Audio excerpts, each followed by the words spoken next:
Kamishna wa Uhamiaji Zanzibar, Mheshimiwa Hassan Al-Hassani ameridhishwa na jengo la uhamiaji la mkoa wa Mjini Magharibi lililopo Mazizini. Ameyasema hayo wakati akikabidhiwa jengo hilo na Wakala wa Majengo Zanzibar ZBA.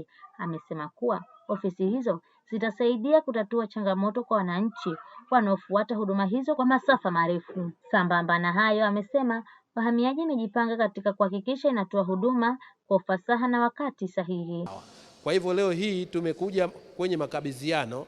Makabidhiano ya kwanza kwenye mradi huu umeshamalizika, lakini hivi sasa tupo katika makabidhiano ya jengo hili la ofisi ya mkoa wa Mjini Magharibi. Kama mnavyojua, jengo hili linang'ara sana na limekidhi vigezo vyote. Sisi tumeridhika, na tukisema kwamba tumeridhika nina maana kwamba Idara ya Uhamiaji Zanzibar itatoa huduma zilizokuwa bora kwa wananchi. Kwa hivyo ni kusema tu kwamba tumejipanga vizuri katika kutoa huduma zilizo bora, na tutatoa huduma zote kama zinazopatikana katika ofisi ya makao makuu iliyopo Kilimani. Kwa hivyo ni kusema kwamba na hapa tutatoa huduma hizo. Tunaweza kupunguza changamoto nyingi ambazo zilikuwa zinatukabili. Kama mnavyojua, wananchi wetu walikuwa wanapata tabu sana.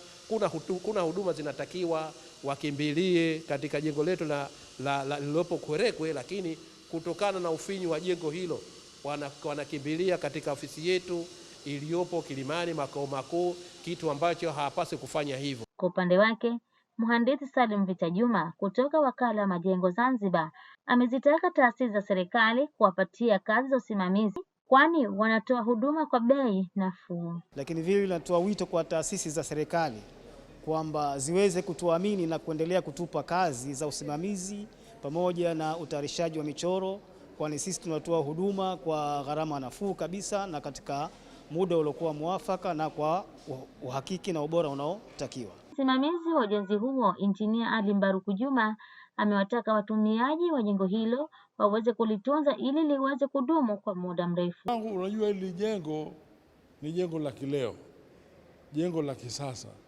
Mambo yote ambayo kwamba unajua katika majengo ya kisasa basi humu yamo. Kwa hiyo watakuwa makini wa hali ya juu kabisa kuhakikisha kwamba jengo wanalihifadhi, kwa sababu humu mna partitions nyingi sana za aluminium. Kuna masuala zima la AC ambayo ni case type ACs, kuna suala zima la suspended ceiling. Kwa hivyo ni vitu ambavyo watakiwa ufike mahala kila mara, kila wakati unakuwa unalimonita, unaliangalia ili liendelee kubakia kama lilivyo.